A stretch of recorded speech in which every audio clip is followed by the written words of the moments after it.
What's going on, everybody? So, another week. A lot of landscaping going on as usual.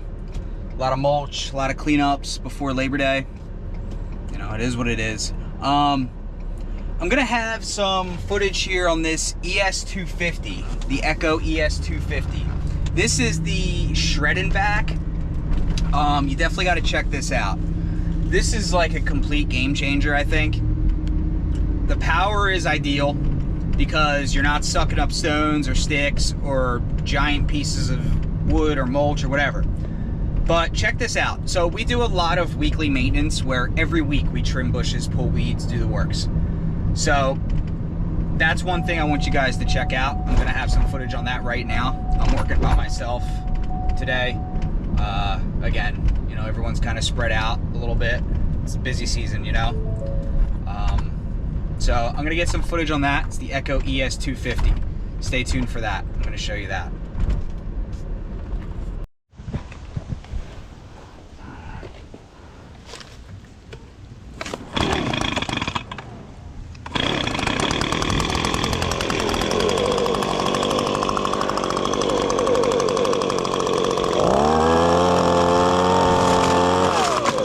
Yep, perfect.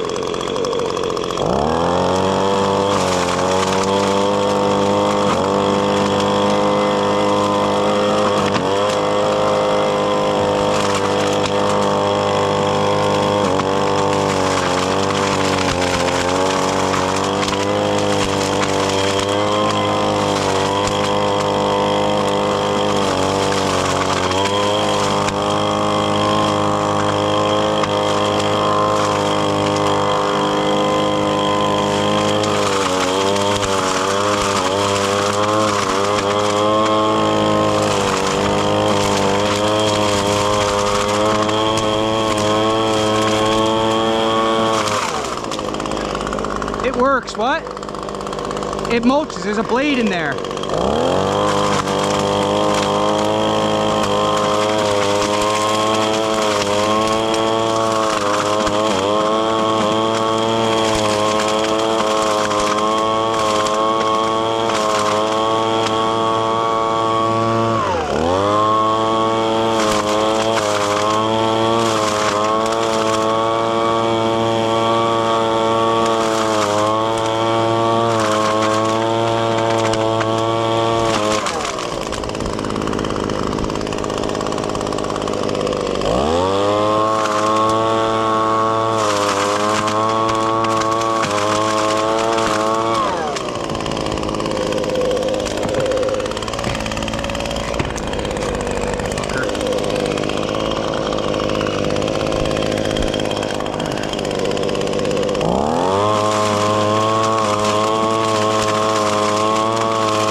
guys, that's the Echo ES-250. Is it perfect? No. Is anything perfect? No. That area was a little too big for something like that. We got it for stones, small mulch beds. Listen, it works pretty good. And before you bash it, I would look it up on YouTube. It's powerful enough to where it's sucking up what you need to get done, and it's not pulling in rocks or giant pieces of mulch, you know? A lot of leaves, a lot of twigs. Yeah, little pieces of mulch here and there, but it is what it is. You know, that's not the final product, obviously. We do a lot of monthly maintenance and weekly maintenance. That was a weekly one, so it gets filled with leaves with the trees that drop leaves almost every day here. So we trim, use that, blow it out, use it again, and then do a final blowout of all the beds. So it's perfect when we're done, you know. But that kind of helps get the big stuff up. You know, when you do trimmings, think about the mulch you're raking up. You know, it's not in mulch beds, nothing is perfect. Yeah, you could cut a tarp and put it underneath each bush. I mean, how many times a day are you gonna do that? You know, if you're doing it once or twice, whatever, you know, but I'm not doing that all day long. No one's doing that all day long. That's the Echo ES-250. You know, that's something I had to do. Caught up with them to do some maintenance. I'm gonna use it in more stone areas. I mean, we've used it all summer and it does save time. Like when you're cleaning curbs, streets, piles of leaves, dude, it's pretty cool. I like it. We like it. Everyone likes it. It stays in the landscape trailer. It's needed where it needs to be used, if that makes sense. So let me know your thoughts on that, because we like it and we use it every week. So it is what it is. Stay tuned, guys. I'll have more mowing, more landscaping, and whatever else gets thrown at me this week. So thank you for watching.